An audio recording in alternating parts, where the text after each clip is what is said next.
Buenas tardes a todos, guerreros y estrategas. Bienvenidos a su podcast Batallas y Negocios, donde las batallas antiguas inspiran victorias modernas. Yo soy Diego García y estoy hoy, como siempre, con mi compañera Penélope Niebla. Pen, ¿cómo estás? Pues siempre muy entusiasmada a esta hora del día que grabamos este podcast para nuestro auditorio. La verdad es que realmente estábamos repasando hace unos momentos y traemos así como siempre la chispa, ¿no? De querer contarles muchas cosas y al mismo tiempo, pues, cómo aterrizarlas para que esas estrategias se puedan usar en la vida real hoy en día y nos sirvan de mucho. Y aprendemos de las lecciones del pasado. Así es. Bueno, el tema del día de hoy es la batalla de Hastings. La vez pasada, en el podcast pasado, mencionamos la importancia de la batalla de Hastings y como siempre intento hacer, creo, Pen, a reserva de tu mejor opinión, es una de las batallas que cambió la historia. Sí, la historia de esta zona y es muy Inglaterra. importante en muchos sentidos, ¿no? Por las estrategias que se utilizaron, por Hay los una, antecedentes y y hay una la importancia histórica, ¿no? repercusión. Hay una importancia histórica muy fuerte de la batalla.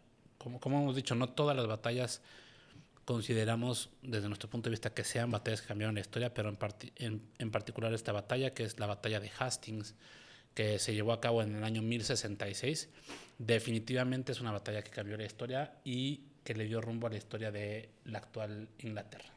Sí, recordemos, Inglaterra es un territorio llamado Britania por los romanos, que desde el siglo V estuvo invadida por diferentes pueblos, ¿no? Germanos, jutos, anglos, Pictos. y sajones. Los pictos estaban en la parte superior, en la isla, en lo que vendría siendo Escocia. Y estos cuatro, pues bueno, se desarrollaron, evolucionaron durante el siglo sexto, séptimo, octavo, noveno, pero en el noveno llegaron los vikingos. Los vikingos conocidos como hombres del norte, los normandos en ese momento. ¿Quiénes eran? Pues los vikingos de Noruega y los vikingos de Dinamarca, que llegaron con la idea pues de asentarse por allí y paralelamente lo venían haciendo también en el norte de Francia. De allí el nombre de Normandía, hombres del norte, ese nombre que tiene el norte De de Francia. Francia. Así es. Los vikingos de Ragnar. De Ragnar, para todos los que vieron la serie de Ragnar. vikingos, buena serie, muy recomendable. No se lo tomen como historia literal. Siempre, algún día me estaba yo peleando con mi cuñada y me decía, no, es que viste la serie de vikingos. Digo, sí, por supuesto, muy buena, buenas referencias históricas, el contexto histórico es Una bastante mega bueno, producción. ¿no? Ajá. Sin embargo, pues los vikingos no se veían, no parecían modelos de Abercrombie.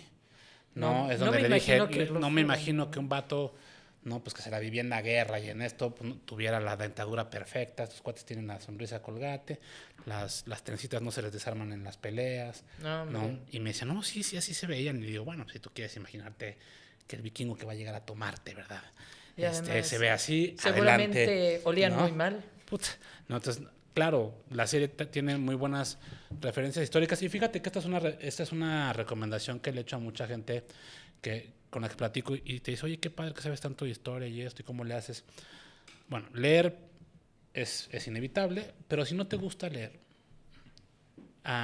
y de plano estás en ceros, yo sí le recomiendo a la gente pues ver un poco de series históricas. A lo Que hay mejor que una cosa tomar lleva a la que otra, hay que ¿no? tomar en cuenta que las series históricas no te hablan de la historia per se, pero muchas de ellas sí tienen el contexto histórico medianamente correcto. O sea, te puedes dar una idea de qué estaba pasando, los personajes normalmente son más o menos reales.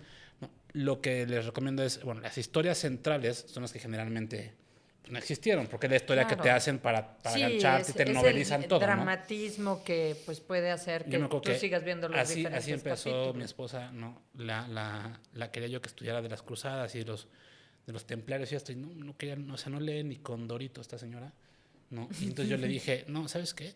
Te voy a poner una serie. Y le puse la serie de los templarios, Ajá. de Netflix.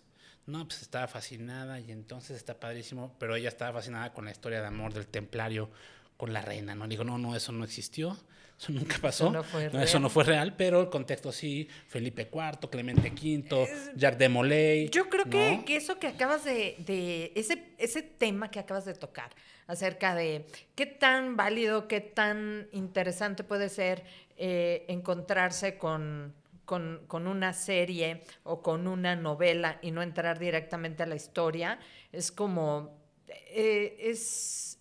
yo diría, a lo mejor es la puerta a otros vicios como la lectura, ¿no? Es correcto. Como te puede a lo mejor llegar. Hay gente que empieza con una historia de fantasía y sigue a través de diferentes autores, ya sean de ciencia ficción o de fantasía, hacia el mundo que le gusta encontrar. Y en este caso la historia, pues bueno, también no siempre o sea, yo no he leído las fuentes originales, es un hecho. Las fuentes originales, porque no hablo latín antiguo, griego y en algunos casos, en pues bueno, gaélico. Tampoco gaélico, ¿no? Y llegan, o sea, sí leo a otros que los transcriben y de repente te encuentras que hay varias versiones porque no hay un acuerdo sobre algún vocablo, ¿no? Y es interesante cuando a ti ya te gusta leer acerca de historia, pero si llegas a través de una historia novelada y te interesa saber más del contexto, precisamente vas a entrar a ese maravilloso vicio que puede llegar a ser la lectura. Bueno, regresando al tema, bueno, recomendaciones de series, pues si quieren acá abajo en los comentarios vamos a dejar unas 3 o 4 series bastante buenas de historia. Que, insisto, no se claven con las historias principales, que normalmente están novelizadas, pero que tienen buenos contextos históricos y, como dice Penn, pues te pueden despertar el gusanito de empezar a leer. A buscar más. Claro. Entonces, bueno, Inglaterra, como bien decíamos, estaba dividida como todo, ¿no? Si se fijan y nos vamos a la historia, cuando hablamos de Grecia, pues ciudades-estado. Si te vas a Italia, pues también eran estados. Las ciudades Lombardía y Génova y Venecia eran independientes. Y todo se ha ido consolidando, ¿no? Ahí también tenemos algo que se asimila mucho con los negocios, Pen. Y te voy a decir qué es. Cuando un mercado empieza, hablemos por ejemplo en México, las SOFOMES nacieron en 2006. Y entonces las SOFOMES se crean y más o menos en su pico había 4.500, 5.000 SOFOMES. Y entonces hablamos de una consolidación del mercado. Hoy en día pues quedarán unas 1.000 más o menos, yo no sé, 1.000, 1.200, no, pero hablamos de una consolidación del mercado. ¿Qué significa? Que con el tiempo los grandes se van comiendo a los chiquitos. Misma cosa que pasa con los países. Es decir, hablábamos también la semana pasada de Federico Barbarroja, mismo cuento. Él unifica varias zonas y crea el Sacro Imperio Romano Germánico. Y hoy vamos a hablar de la unificación de Inglaterra. Entonces, sí, es un tema, por eso hablábamos, pues estaban muchos allí, en principio estos cuatro que se van haciendo de diferentes reinos, como el de Wessex, que llega a ser bastante importante. Essex. Entonces, como te decía, por allá de la mitad del siglo X, llegan ya no nada más grupos, llegan nada más y nada menos que los reyes de Dinamarca a ocupar Inglaterra y lo logran. Lo logran con su rey Newt, que luego lo transcriben como Canuto. Canuto, sí. Que sale también en la serie. También sale en la serie, no sé. Y bueno, Newt muere. Y cuando muere, pues logra otra vez lograr su independencia de los daneses, pero ya habían dejado también una nobleza anglodanesa o anglosajona. Por eso quizá me pueda referir en estos términos a este ejército como anglodanés o anglosajón, que también estaba unido por diferentes matrimonios.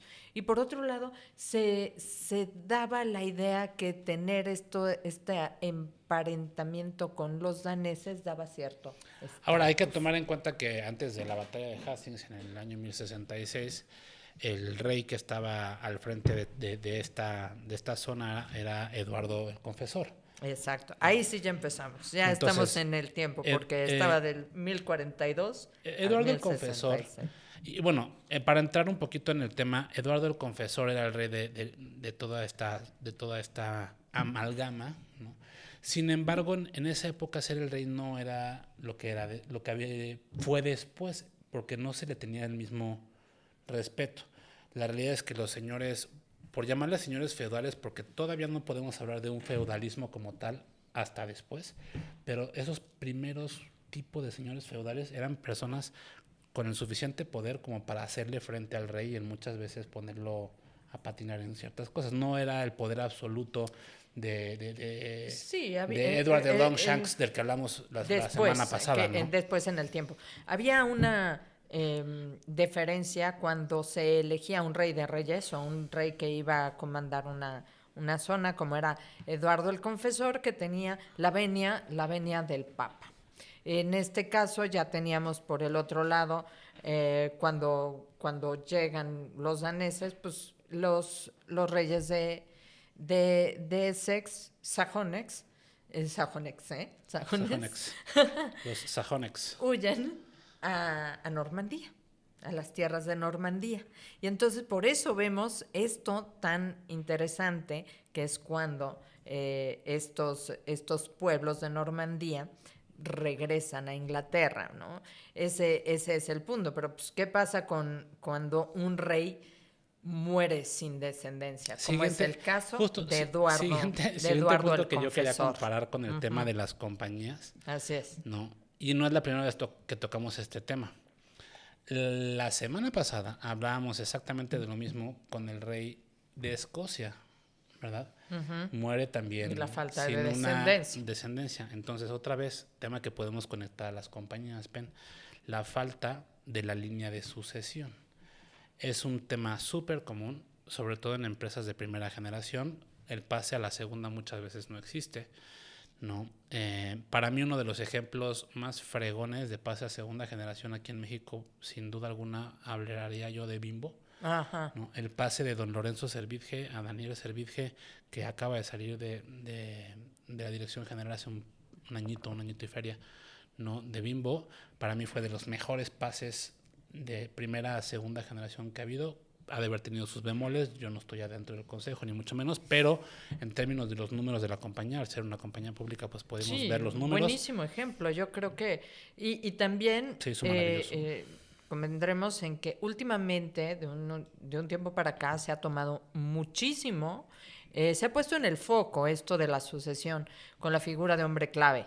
Creo que ya está siendo incluso para muchos compliance necesario que exista el seguro de hombre clave, por ejemplo, en una empresa. Eso, y estamos hablando ya de empresas de pymes que no se equiparan al tamaño de una gran empresa como la que nombraste como Bimbo, ¿no? Entonces, creo que eso tomar en cuenta, creo que sí son problemas que uno se puede zanjar y quitar de enfrente, porque hay cosas que no podemos remediar en la vida y que es el destino, ¿no? Todos nadie salió vivo. En algún momento las empresas tienen que evolucionar o tienen que pasar a otras manos, porque muchas personas dependen de ello. Es correcto. Entonces, una vez más el tema de la sucesión. Eduardo el Confesor muere sin un heredero, y entonces, igual que en 50,000 ocasiones que podemos revisar históricamente, pues empiezan los reclamos o los reclamos a mí me toca, y cada quien tiene su caso, ¿verdad? Llegan todos con su caso y dicen a mí me toca. No, en este caso, pues tenemos 3 frentes que son los que reclaman, ¿no? La corona. Ay, como siempre, otra vez nos saludamos a los chavos. No, pero nos hacen ahorita Valentina siempre con su tos nos recuerda. No nos presentaron. Perdón, no nos has presentado. Entonces otra vez queremos saludar como siempre a los chavos. Está Valentina, la tóxica, mi Bob Esponja, como siempre dándonos terror ahí con su mirada ¿no? Y la Lina que ahora sí viene bien, que hoy no viene de Las Vegas, ¿no? Valentina lleva 2 semanas sin voz, no sabemos por qué. Sí, no, yo creo que le pasó lo de Ariel a Sirenita. O sea, Sí. no es posible, pero de verdad le quitaron la voz. Sí, que nos presente a Úrsula. Sí. ¿No? Pero bueno, regresando al tema, hay 3 personas que claman El derecho a la sucesión del trono, ¿no? Entonces, anglosajón. tienes a Haroldo Godwinson, que básicamente es quien toma, antes de que nada pase, él dice, pues yo me agencio de volada, toma el control, ¿no? Antes de que los demás lleguen. Hay un previo, que es lo que les manda ahí, pero di, los otros 3 Los otros 2, ¿no? Es Harald Hardrada, que es, por supuesto, el rey de los vikingos, de danés, sí. ¿no? Y por último, Guillermo el Conquistador de Normandía. Así es. Pero sucede un detalle antes, ¿no? Como sabía que iba a morir sin descendencia, pues se le ocurre, se lo apodaban el confesor porque era sumamente piadoso. Entonces, él cree que un buen sucesor pudiera ser Guillermo de Normandía. Este era el duque Guillermo de Normandía, apodado el Bastardo, porque al parecer, pues bueno, no se sabe bien el origen de la madre, pero se supone que no era noble, pero luego se casa con un noble, ¿no? Para ese entonces, Guillermo de Normandía, pues habrá tenido unos 38 años, un poquito antes, que lo manda nada más y nada menos que a Harold, que sabía que quería ser rey, lo manda a advertirle al otro que va a ser en la línea sucesoria el próximo rey, Guillermo II. Guillermo II, para afianzarse, lo hace firmar y jurar que va a respetar esa decisión. El Papa lo avala, todo el mundo lo avala. Si el otro lo rompe, sería un perjuro. Y resulta, y esto lo van a encontrar después en un tapiz muy impresionante, que Harold, como tú dices, a la muerte de Eduardo el Confesor, muere para variar un 5 de enero, la noche del 5 al 6 de enero, o sea, lo que conocemos como Día de Reyes. Y aparentemente se arrepiente, o eso dicen, el lado anglosajón dice, pues se arrepintió de haberle dado este papel a Guillermo, y entonces dice que nombra a Harold. Y Harold al día siguiente, en pleno Día de Reyes, es bien importante eso, el pleno Día de Reyes, se corona rey. Y aparece lo que siempre aparece en las batallas importantes de la historia, un cometa. Un cometa que para ellos inmediatamente es decir, esto quizás sea un error, esto es un mal augurio, y para los normandos es decir, la estrella nos está viendo a nosotros, tenemos la razón. Y obviamente el Papa se inclina por los normandos y le dice, ahí están los juramentos, y le da la venia para ir a conquistar lo que, según esto, era suyo. Es correcto. Entonces, como todo preludio de batalla, pues tienes a los tres líderes que reclaman la corona. Es importante tomar en cuenta el previo, porque Harold Godwinson junta a su ejército, porque por supuesto que sabe que va a venir tanto Guillermo como Harald Hardrada a ver, oye, pues qué pasó aquí, no me toca a mí, ¿no? Y aquí viene uno de los temas principales desde mi punto de vista, el defender varios frentes al mismo tiempo. Totalmente. Es fue un acontecimiento que quizá no se lo... Bueno, sí, se lo tuvo que haber esperado, ¿no? Harold, que primeramente lo atacaron por el norte, su hermano Tostig y Hardrada, que era rey de Noruega, sí, de los vikingos, y que lo atacan por el norte. Sí. Y ahí hay una batalla muy importante, que es la batalla de Stamford Bridge, del puente de Stamford, en la cual, fíjate que es una batalla interesante, en la cual nace una leyenda que a mí me parece muy, muy padre. ¿Cuál? Es dicho que los vikingos tenían esta unidad especial que luchaban bajo los efectos psicotrópicos de hongos y de cosas así, ¿no? Entonces, ahorita me voy a acordar el nombre de la unidad porque se me fue y no lo anoté en mi cuaderno, pero ahorita me voy a acordar. Esta unidad era una unidad que era muy temida. ¿Por qué? Porque al final cuando entraban en batalla, estos cuates atacaban tanto de un lado como del otro, iban totalmente, pues sí, drogados. Un mundo, en un mundo paralelo. Y ahora imagínate, pues pelados de 100 kilos y un 88 y 1,90 de estatura y 120 kilos, blandiendo hachas de doble mano y como locos, ¿no? Aquí hay una leyenda que, a pesar de que la batalla la pierde Harald Hardrada, los vikingos pierden la batalla, hay una leyenda que uno de estos soldados defendió el puente prácticamente solo durante más de 10 minutos. O sea, un vato solo, ¿no? O sea, una hazaña volaban imposible. Volaban Hachas. ahí anglosajones del puente y la mal muerto. Pero bueno, al final del cuento, los vikingos pierden la batalla. Y los mata. Tanto resultan muertos allí Haldrada y Tostig, su hermano. Entonces se los quita de enfrente también. Así es. Entonces ganan la batalla Harald, pero bueno, es importante también mencionar la unidad de élite de Goodwinson eran los Huscarles. Los Huscarles sí, muy famosos. son una unidad especializada de infantería, que eran tremendas. O sea, en infantería contra infantería eran prácticamente lo mejor, pero era una unidad que no estaba tan diseñada para pelear contra caballerías, ¿no? Dato interesante para la batalla que sigue. Sí, no, eran de élite y estaban también diseñadas como una guardia. Trabajaban como una guardia, ¿no? No. Entonces, bueno.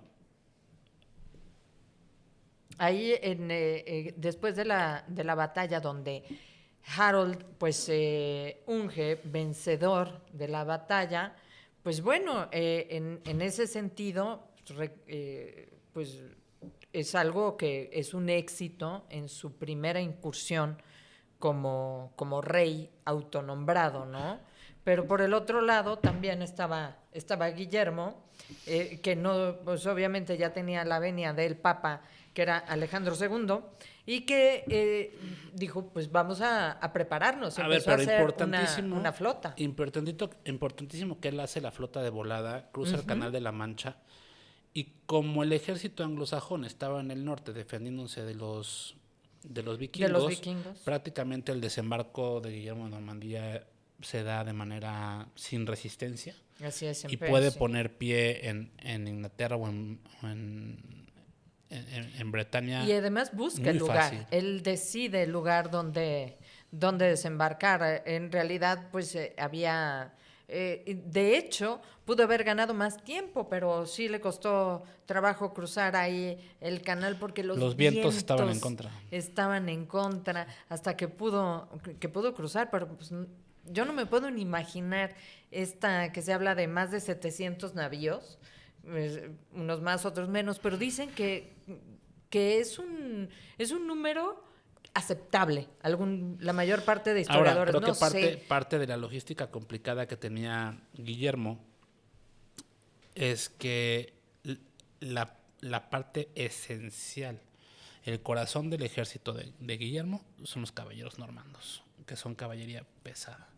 Entonces, metió yo no sé cuántos miles de caballos, ¿no? Ahí todavía estaba cosa viendo... que no era muy común en hacerse, o sea, eso fue una innovación que hizo él. Y de hecho, porque hay quien no lo cree, hicieron el experimento de forma contemporánea para ver si era posible trasladar caballos en esos navíos, y resulta que sí, o sea, sí los podían subir y desembarcar. Se hizo el experimento. Pero nadie además lo había hecho, no en esa magnitud. No, ahí fueron bastante innovadores en eso y muchas otras cosas que solamente, que llegaron a través de diferentes fuentes hasta nuestros días.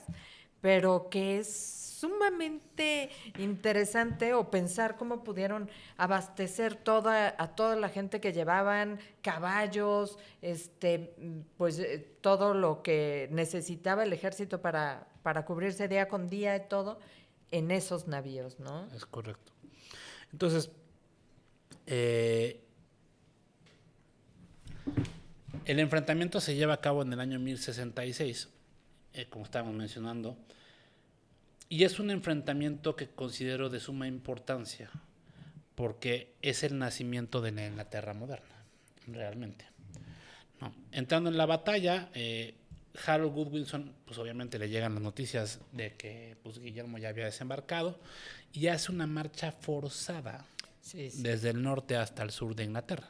Y estamos hablando de alrededor de 300 kilómetros. Más o menos. ¿No? Entonces, imagínense una marcha forzada de 300 kilómetros después de haber peleado contra los vikingos, que no debe haber sido cosa fácil, aunque los hayan vencido.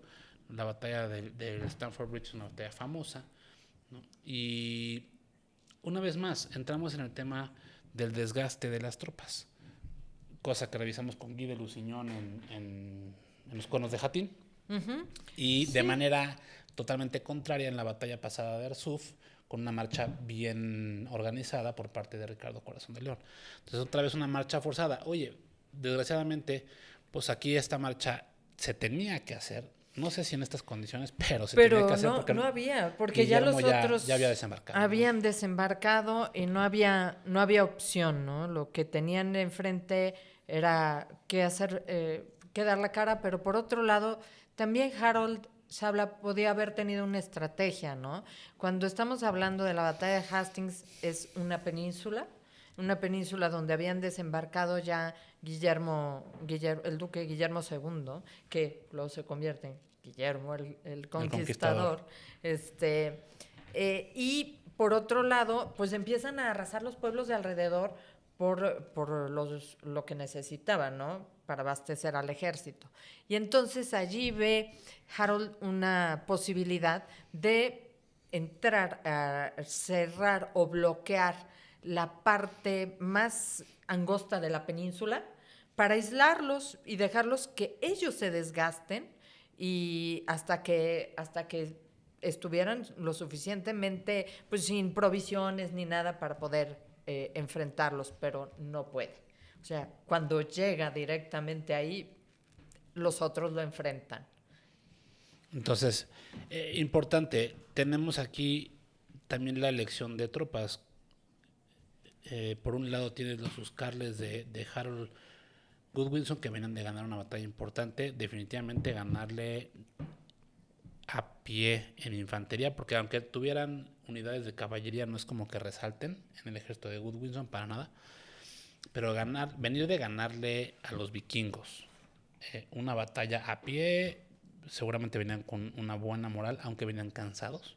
Sí. Y Guillermo el Conquistador, que traía también, Guillermo el Conquistador traía tropas de varios lados. Guillermo sabe de que traía tropas normandos, galeses, bretones, y por otro lado traía galeses, pues franceses y galeses. Y también de Flandes, entonces, que eran aliados. Él trae un contingente grande. Y bueno, la batalla es una batalla en la cual destaca, al igual que yo te diría que la preparación de la batalla y las estrategias de improvisación en el campo de batalla, en el momento álgido de la batalla, como siempre brilla, la formación fuerte de Harold era una formación que le llamaban el muro de escudos, que era muy complicada muy complicada de romper. Funcionaba perfectamente bien contra infantería, ¿no? Y probablemente contra caballería pues, también. O sea, era difícil entrar. Era pues una formación que se usó en varios periodos de la historia. También la usaban muchísimo los romanos. Sí. También lo usaban los vikingos. Los vikingos. ¿No? Pues Entonces, es que se convertían como como en un caparazón. un bloque con Sí. un caparazón, y entonces podían repeler las Inclusive yo te diría flechas. que bueno, de las primeras unidades en utilizar este tipo de formación, pues fueron las tropas macedónicas, Sí, ¿no? De Alejandro Magno. definitivamente, que empezaron a usar No. estos escudos redondos, grandes, ¿no? Lo pero- vimos también, vimos Ajá. esta formación con Leónidas y los espartanos también, o sea, un bloque. Sí, a esto le llamaban una tradición anglodanesa, que estaban hechos para resistir y hacerla de a pie. Incluso cuando traían caballos los nobles, porque nada más los nobles los utilizaban, podían bajar del caballo y hacer las cosas a pie, ya guerrear a pie. Entonces ellos tenían que resistir. Esa fue su estrategia en el caso de Harold. No moverse, resistir, y vaya que lo estaba logrando, ¿no? Así es, aguantando los embates de la caballería normanda, que era lo que Guillermo sabía hacer.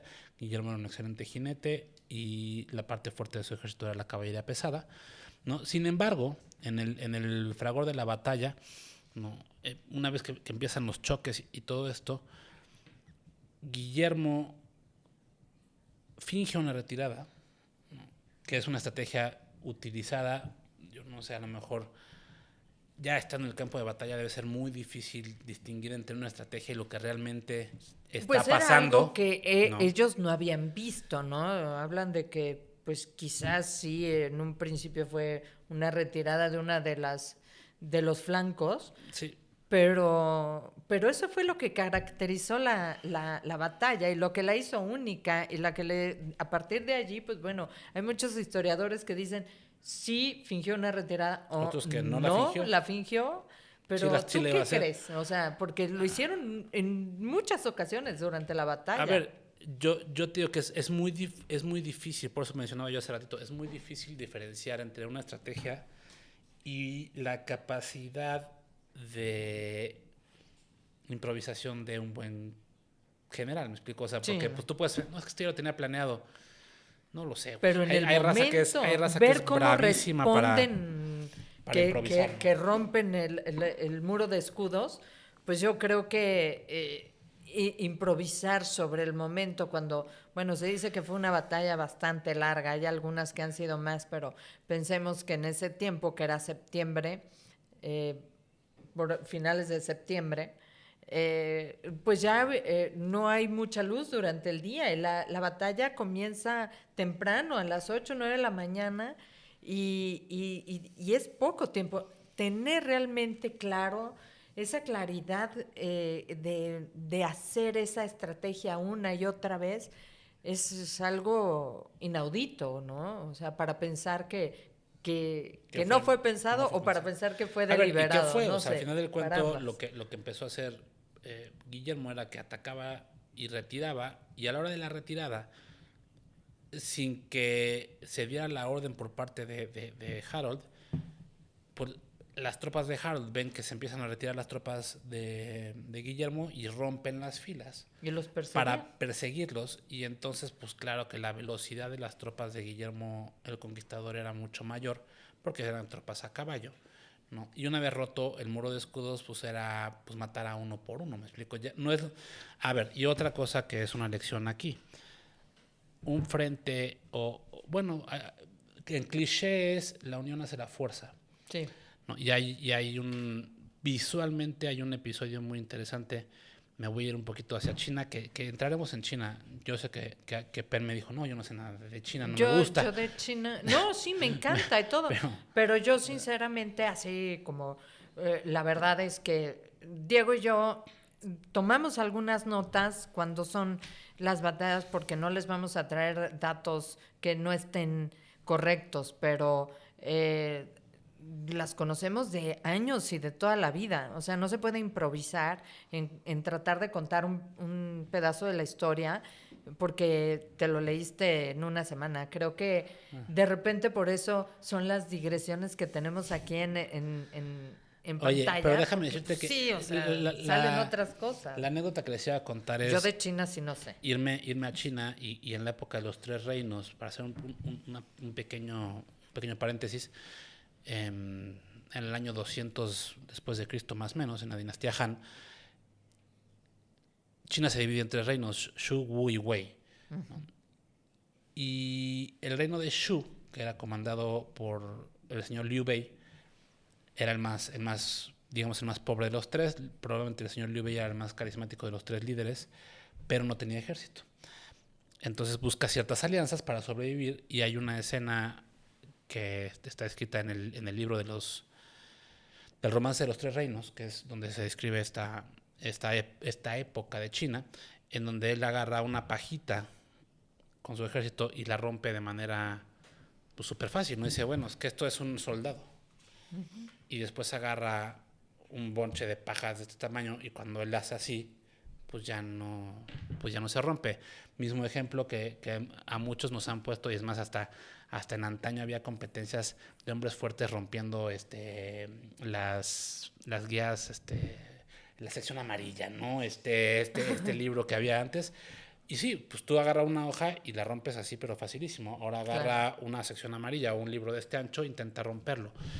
Entonces, efectivamente, la unión hace la fuerza, aunque suene muy cliché. Cuando tú estás en un problema en tu compañía, cuando tú tienes un reto que enfrentar, la energía del líder, parte importante de la energía del líder, es intentar mantener los frentes unidos y a todo el mundo concentrado en la misma estrategia, sin diversificarse de más, como platicabas hace rato, donde el caso de Harold Goodwinson, pues él tiene que defender el norte y el sur, ¿no? Ya tienes ahí el primer reto complicado, ¿no? Segundo, en la batalla per se, el dividir las tropas es un error garrafal, ¿me explicó? Lo hemos visto, lo vimos con Leonidas y las Termópilas, lo vimos con las falanges de Alejandro Magno, lo vimos en N cantidad de ocasiones. Bueno, la semana pasada lo vimos en Arsuf, las tropas de Ricardo Corazón de León no rompieron filas. Entonces, el frente de batalla siempre se tiene que mantener unido. Y eso es chamba del líder, ¿no? O de los líderes en el campo de batalla, porque efectivamente pues habrá uno que sea el general al mando, pero pues cada flanco, en el caso de la batalla de los Cuernos de Hattin, hablábamos de Taqi al-Din, hablábamos de Gokbori y hablábamos de Saladinos, eran cada uno el general al frente del flanco, del ala que le tocara, ¿no? Pero al final del cuento, la chamba del líder, del jefe, es mantener a la gente junta. Porque en una crisis o en un asedio o cuando se está recibiendo fuego, es fácil que la gente pues corra a salvar sus vidas, claro, ¿no? Entonces, no. Pero no hacerlo y seguir al líder se dice fácil, sí. pero conlleva muchísima preparación y muchísima intervención de ese líder con su gente y también siendo una figura de valor, ¿no? Ahorita que tú hablaste del romance de los Tres Reinos. Del romance de los Tres Reinos, que ya lo verán ahí. Me llama a mí mucho la atención esta historia que cuenta Diego. Quería hacer mención también a esto que tú dices, ¿qué hace un líder para jalar y enardecer a su gente? Como lo vimos con William Wallace, cómo los arengó. Aquí Guillermo II los arenga y le sube la moral cantando el cantar de Roldán. El cantar de Roldán, pues bueno, haciendo referencia a Carlomagno y a todo lo sucedido, pues venían de Francia, eran franceses, norte, sí. eran, ¿cómo se llama?, normandos, y eran flamencos los que venían allí, y eran sus ancestros estos del Cantar de Roldán, y así es como se unen a la batalla. Y sí, estaban, dicen, en células como de 20, 25 hombres que actuaban y que guerreaban juntos, cada célula, ¿no? Porque cuando alguien guerrea solo, pues solamente en las películas de Hollywood, ¿no? Llega un caballero y solito hace absolutamente O todo. John Wick. El solito Llega John Wick. muere. Pues no existe John Wick. Pues sí, pero quien guerrea solo, muere solo. Sí. Y eso es bien importante. Ahora, ¿Qué, y el qué papel, importante? y bueno, para continuar, empieza la desbandada de los anglosajones, ¿no? Cuando rompen filas intentando perseguir a las tropas de Guillermo Conquistador, las tropas de Guillermo dan vuelta en U, y obviamente la velocidad para rodear es mucho mayor cuando vas a caballo. Estos cuates dicen, no, estos cuates ya vienen de regreso, güey.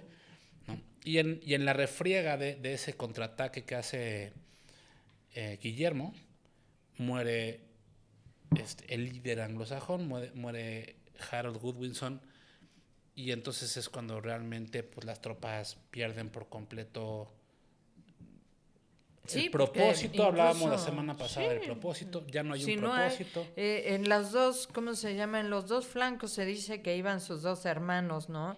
Geert y Leofwine, que iban, también mueren en esa estrategia. Y pues no habiendo absolutamente nada, pues lo haces es capitular. Ya no hay por qué luchar. Así es. En algún momento también hacen referencia a que Guillermo seguía vivo para que siguieran luchando y lo muestran. Y esto maravilloso lo pueden ver. A mí me encanta cómo de verdad las cosas suceden por algo, Diego. Yo sinceramente creo que la casualidad es algo muy mágico. Y bueno, esta historia está narrada en un tapiz que se exhibe desde hace un poco menos de 1000 años. Desde el 1076 se exhibe en la ciudad de Bayeux. Es el tapiz de Bayeux. Lo mandó a hacer el hermano de Guillermo el Conquistador. Y desde entonces es un tapiz medieval hermosísimo que se exhibe desde ese momento en ese museo. Sin embargo, a partir del año que entra, de septiembre de 2026 a abril de 2027, se exhibirá por primera y única vez. Va a salir de su lugar después de 1000 años hacia Londres. Entonces se va a exhibir ahora en el Museo Británico. Y creo que es algo muy relevante que de repente estemos hablando de una batalla que sucedió hace 1000 años y justamente la gente ponga también interés en ello, porque no es cualquier cosa, y suceda este comunicado. Totalmente. Un comunicado así. Y déjenme decirles, terminando la batalla, porque les decía que es una batalla muy importante. La victoria de Guillermo el Conquistador es, desde mi punto de vista, y no el mío, también de muchos historiadores, yo estoy seguro que Penn estará de acuerdo, es el nacimiento de la Inglaterra moderna, ¿no?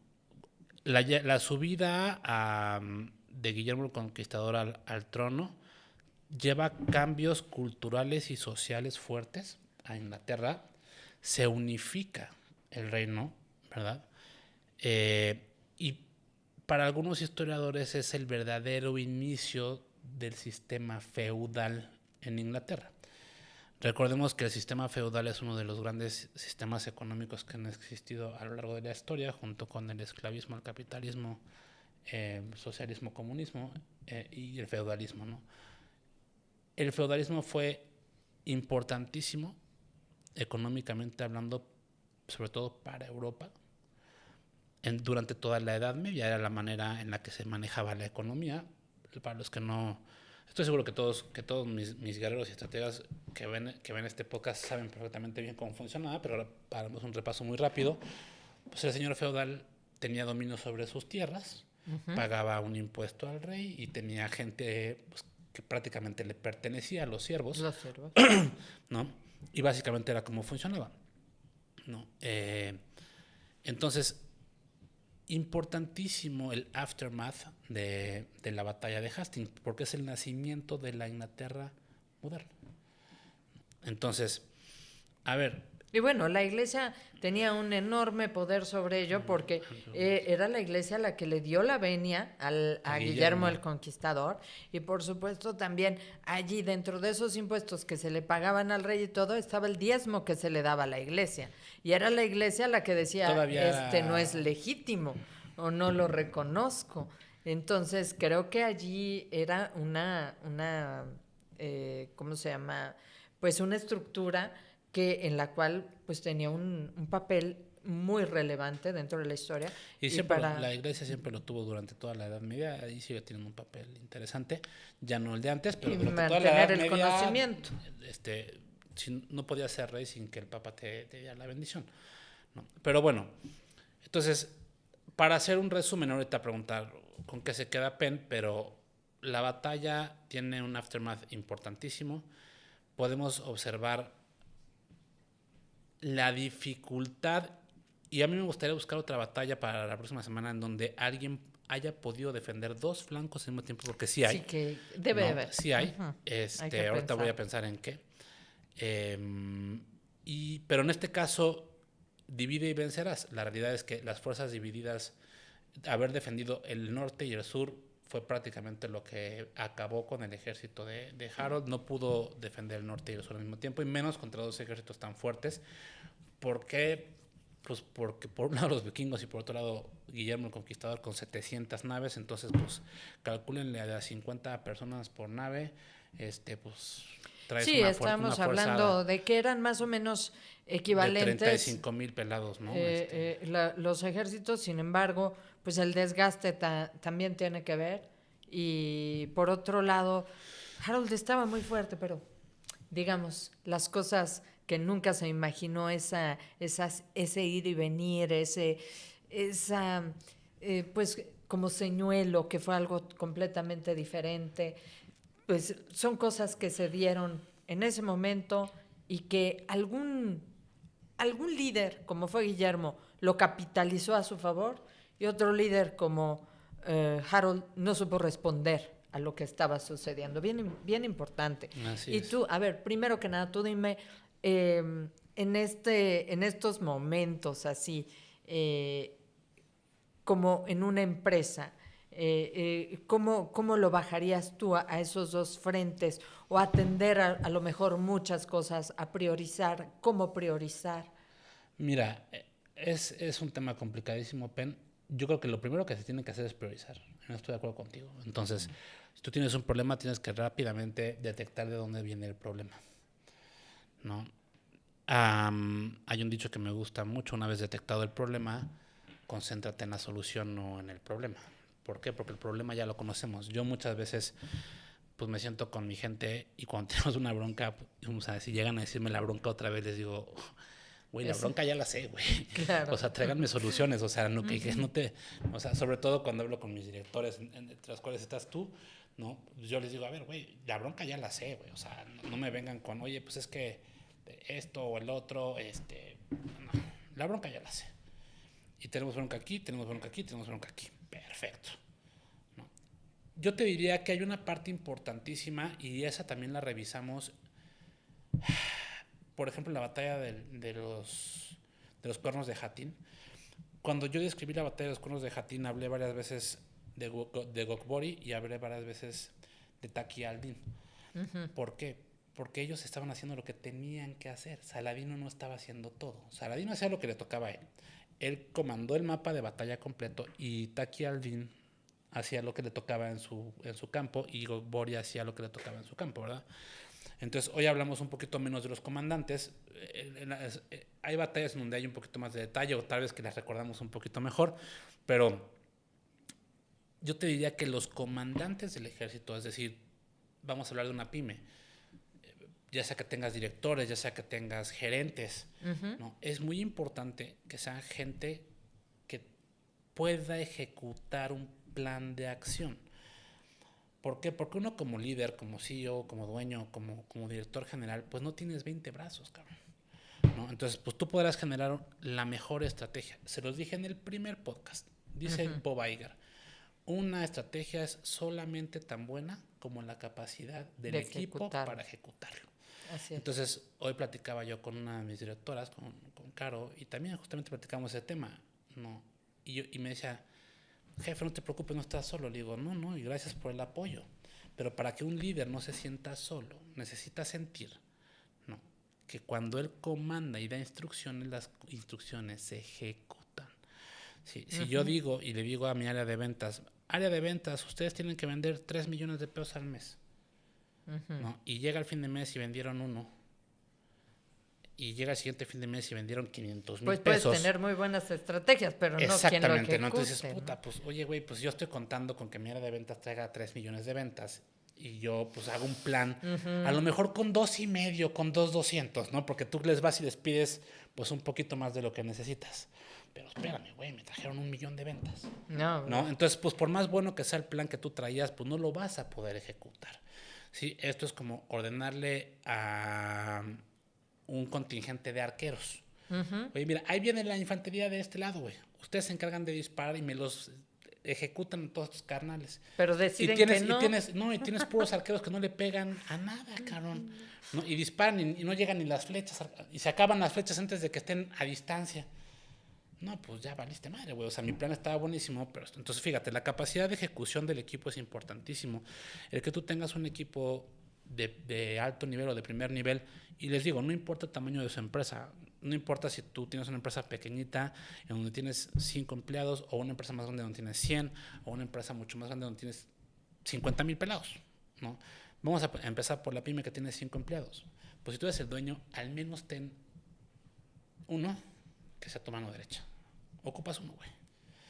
Obviamente, mientras más grande sea la compañía y tienes 100, pues ya necesitas 5 o 7 pelados que te ayuden a bajar. ¿Por qué?